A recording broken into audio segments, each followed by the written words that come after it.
প্রশ্ন এসছে, কৃষ্ণ বড় না বিষ্ণু বড়?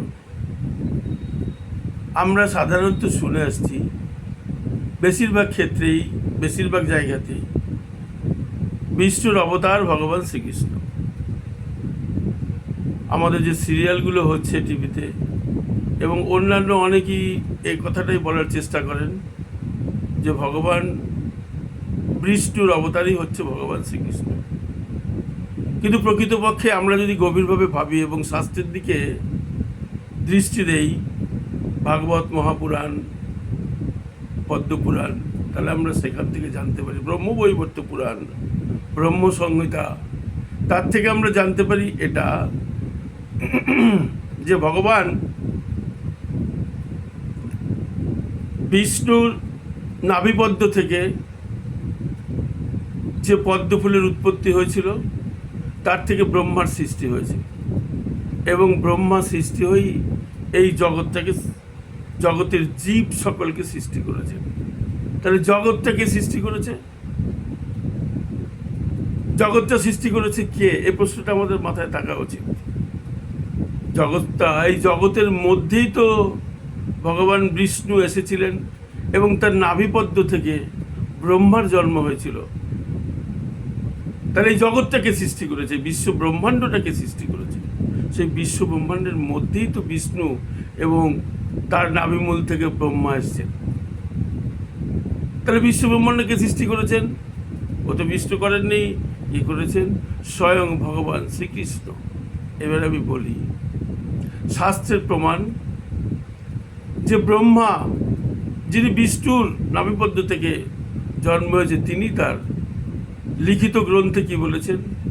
ঈশ্বর পরমকৃষ্ণ সচ্চিদানন্দ বিগ্রহ অনাদিরাদি গোবিন্দ সর্বকারণে কারণম।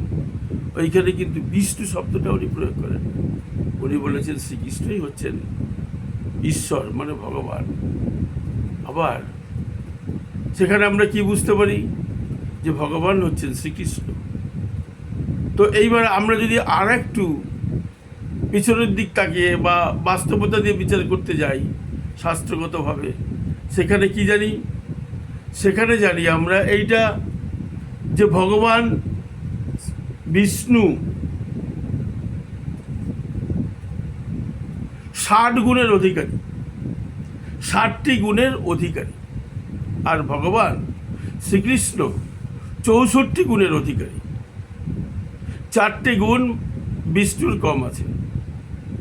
তাহলে সাধারণত আমরা কি জানি? যার বেশি শক্তি বা যার বেশি গুণ তিনি উপরের দিকে থাকেন, বা তার থেকেই তার পরবর্তী ধাপগুলো আসে। তাহলে সেই হিসাবে কৃষ্ণ 64 গুণের অধিকারী আর বিষ্ণু হচ্ছেন 60 গুণের অধিকারী। শ্রীকৃষ্ণের 4টে গুণ বেশি বিষ্ণুর থেকে। কি সেই গুণ? একটা হচ্ছে প্রেম মাধুরী, যে প্রেমের বন্যা তিনি বইয়েছেন বৃন্দাবনে। গোকুলে না, গোকুলে তিনি প্রেম ভাবটা প্রচার করতে পারেননি। তিনি গোকুলে, বৃন্দাবনে প্রেম ভাব প্রচার করেছেন। তারপরে তিনি যখন মহাপ্রভু এই কলিযুগতে এলেন, তখন তিনি প্রেম কিভাবে নিবেদন করেছেন আপনারা সবাই জানেন, কম বেশি যারা চৈতন্য চরিতামৃত অধ্যয়ন করেছেন। সেই প্রেম মাধুরী বিষ্ণুর মধ্যে নেই। দ্বিতীয় কি? লীলা মাধুরী। তিনি যে লীলাগুলো সংগঠিত করেছেন, সেই ধরনের লীলা বিষ্ণু কখনো সংগঠিত করতে পারেননি বা করেননি। এই লীলা মাধুরী শ্রীকৃষ্ণের বেশি। যে লীলাগুলো যদি আপনারা শ্রীমদ্ মহাপুরাণ ভাগবতের 10ম স্কন্ধ অধ্যয়ন করেন, তাহলে আপনারা বুঝতে পারবেন ভগবানের সেই 6 মাস বয়সের থেকে পরপর তার লীলাগুলো কীভাবে তিনি সংগঠিত করেছেন। তারপরে বেণু মাধুরী দেখেছেন? বিষ্ণুর হাতেও শঙ্খ চক্র রয়েছে, কিন্তু শ্রীকৃষ্ণের হাতে কি চক্র রয়েছে? না, তার হাতে কি থাকে? বাঁশরি, বেণু। কেন? তিনি প্রেমের গুরুত্বটাই বেশি দিয়েছেন। এই মাধুরী বিষ্ণুর মধ্যে নেই, এই গুণটা বিষ্ণুর মধ্যে নেই। আর চতুর্থ হচ্ছে রূপ মাধুরী।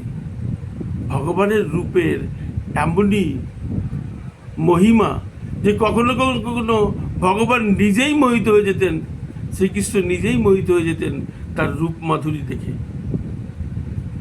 তখন সেই তিনি রাধারানীকে এইভাবে একদিন প্রশ্ন করেছিলেন, হে রাধে, তুমি আমার ভেতরে কি দেখছো যে যার জন্য তুমি আমার বিরহে সবসময় তুমি কাতর হয়ে থাকো? তখন রাধারানী বলেছিলেন, হে প্রভু, তুমি যদি আমার জায়গায় এসে তোমাকে দর্শন করতে, তাহলে তুমি বুঝতে পারতে তোমার ভেতরে তোমার রূপ কি এবং সেই রূপের মধ্যে কত আকর্ষণ রয়েছে, যার আকর্ষণের ফলে আমি তোমাকে কখনো ভুলতে পারি না, তোমার সেই রূপ মাধুরীর আকর্ষণে। তাই তখন শ্রীকৃষ্ণ বলেছিলেন, ঠিক আছে হে রাধে, আমি পরবর্তী কলিযুগে তোমার ভাবকান্তি নিয়ে আমি গৌর হয়ে যখন জন্ম নেব, তখন আমি দেখব কৃষ্ণের মধ্যে কি প্রেম মাধুরী আছে, কি রূপ মাধুরী আছে। আজকে আমরা যারা ভাবি যে কৃষ্ণই হচ্ছেন বিষ্ণুর অবতার, এ কথাটা ঠিক নয়। বিষ্ণুই হচ্ছে কৃষ্ণর অবতার। কৃষ্ণর থেকেই বিষ্ণু এবং ঈশ্বর পরম কৃষ্ণ সর্বকারণে কারণম, তার থেকেই, কৃষ্ণের থেকেই সব কিছুর আবির্ভাব হয়েছে। হরে কৃষ্ণ, এটাই